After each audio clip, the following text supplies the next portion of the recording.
Hello everyone, welcome back old subscribers if you've been watching my videos, and new people, welcome, and do click the subscribe button because I'm going to be sharing quite a lot of my personal journeys through finance, through planning, some thoughts, random thoughts in this channel.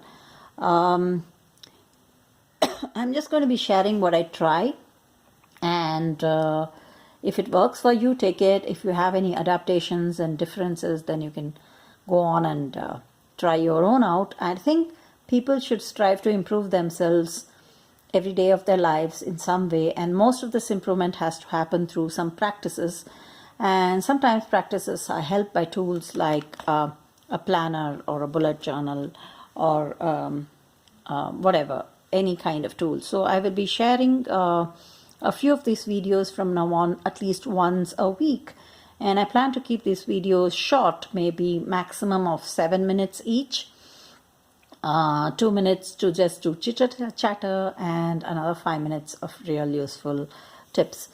So the first thing I want to share with you is, how do you begin to tackle your finances? I know for a lot of people it's like, I can't be bothered.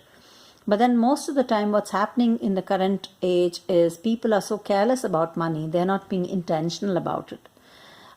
So to be intentional about money, to be mindful of money, is one way in which you integrate your spiritual well-being with your everyday life. If you're not able to be intentional and aware of money and treat it with disrespect, it is more likely that you will always be experiencing lack or a kind of I don't have any money kind of syndrome. So what you need to do is to start looking at money as a tool, a medium which actually brings abundance and comfort and peace to you. So the first step in any budgeting is not to write down. The way we start is we download an application, or we take on a notebook and we say, this is the money that's coming in. Let's say it's 1,000 rupees, and this is how I spent all the money. Like, you just mark out what you spent. That is not the way to begin your finances. The first step in bringing in finances is actually to start looking at two aspects. One is, for 1 month, begin to track your money. That means every day sitting down and writing down what you actually spend on. Because usually what happens is people say things like, I'm going to spend only 1,000 rupees on food every month and on going out. And suddenly your cousin comes from the US, and then you have to take them out to a dinner, an expensive dinner, and you end up spending 3,000 rupees, and then you're like stuck.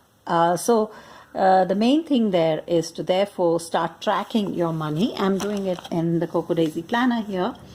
So as you can see, I have marked what part of my money is being spent how. And because in India we are sort of in this demonetization phase, it's very difficult to carry around money, so we use our cards.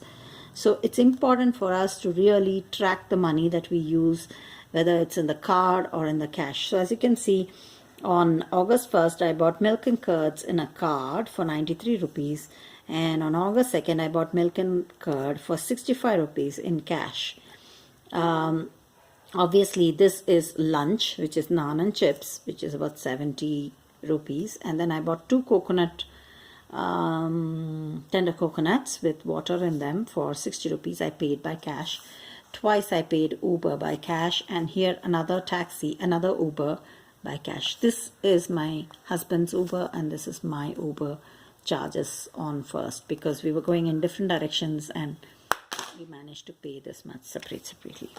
So so if you, it's I know it's tedious, but it's worth it, because at the end of it we will do something which is very useful, which we'll put in categories and then calculate how much money we're actually spending.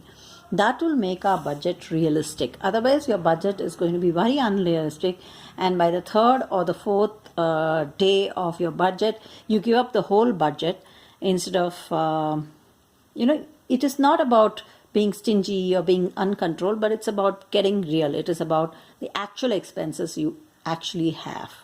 I thought I pay a lot of money into bills, but actually I'm not paying that many bills because a lot of bills are my husband's. So it helps to track your money. You can do this for, let us say, daily expenses. You can do it weekly, but the main thing is you can use a spending tracker to mark down your expenses every day. You don't need to budget it off, but you need to first track your expenses. So budget 101, track your expenses. And I hope you'll try this for a week and see. And let me know in the comments below if it works for you, or if there's a wonderful app that you can use for tracking your expenses, because it's always on the phone. You can quickly nip down.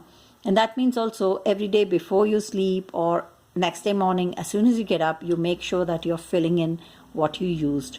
You can even create a column for your expenses. I'm going to do that on camera in the very next video, which will be uploaded after this. Is I have this this plain blank notebook that I got from Printo. It's just a diary page, and I'm going to be doing a nice columnar way of tracking my expenses, and I'll show you how you can do this. You don't need fancy notebooks. You just need a normal notebook with lines in them, maybe a date on top, and this will help you track your expenses.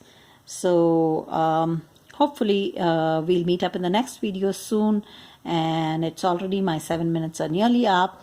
So do subscribe to my channel if you like it, and do give me tips. I'm not trying to make this channel beautiful or fabulous or get 3 million Instagram or YouTube followers. I'm just sharing my journey as I go along, and I hope you enjoy it. Bye.